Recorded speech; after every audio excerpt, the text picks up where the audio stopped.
Penderita diabetes itu pertama memang harus cek kesehatan secara rutin ya. Baik secara fisik maupun secara laborat. Harus dilakukan pemeriksaan secara rutin. Berikutnya, untuk menjaga lambung tetap sehat,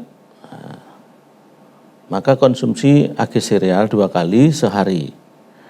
Dan apabila pada awalnya perlu tahap penyesuaian, mungkin diperlukan minum agi sereal itu tanpa ampas, yaitu airnya saja. Perlu juga makan beras karnus. Jadi 1 sakset sehari, 1 sakset dipakai untuk makan 3 kali ya. Beras karnus adalah beras yang diperkaya dengan bekatul ya. Sehingga apa saja unsur-unsur yang ada di dalam bekatul itu juga eksis di dalam beras karnus. Nah, berikutnya adalah makan banyak protein ya, makan banyak lauk ya. Makan banyak lauk itu artinya bahan baku untuk membentuk enzim-enzim, yaitu protein itu lebih cukup ya, tercukupi kebutuhannya. Dan makannya juga bervariasi. Di dalam 1 suap itu ada nasi, ada sayur, ada lauknya.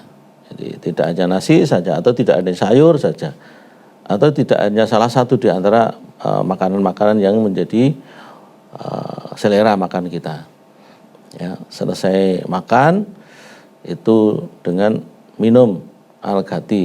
Ya, Al-Ghati bisa 1 kali atau 2 kali 1 sakset. Dan bila penderita juga minum obat-obatan, obat yang dari dokter, obat-obat kimia itu diminum terlebih dahulu, sedangkan Al-Ghatinya bisa ditunda sampai 30 menit kemudian baru diminum. Kemudian otomatis dilakukan juga aktivitas fisik yang cukup. Kapan dilakukan aktivitas fisik yang cukup? Yaitu kira-kira 1,5 jam sesudah makan.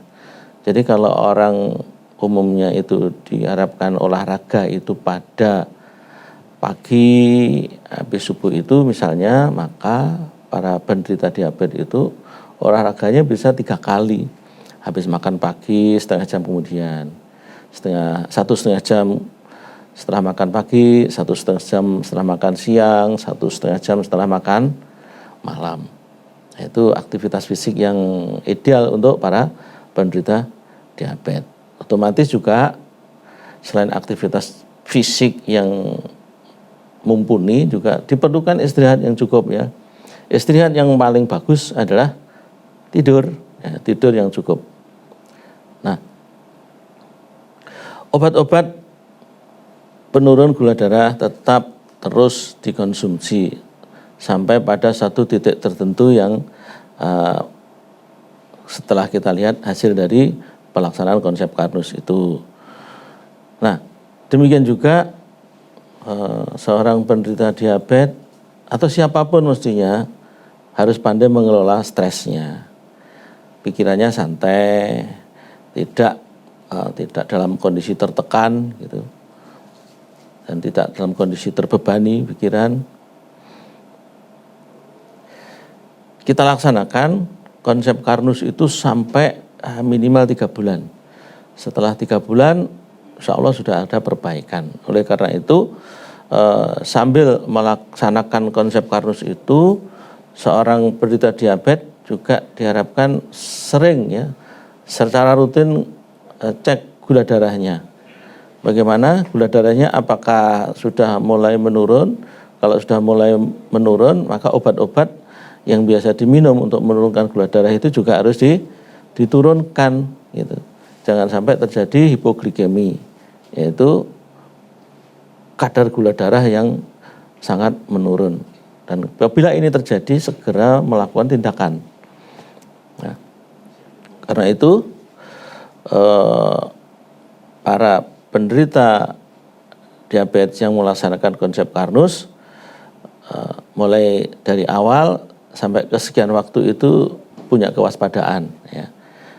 Sebenarnya konsep kardus itu kita laksanakan baik orang yang sudah menderita sakit maupun yang belum sakit, dalam rangka untuk mencegah terjadinya penyakit-penyakit degeneratif seperti diabetes ini.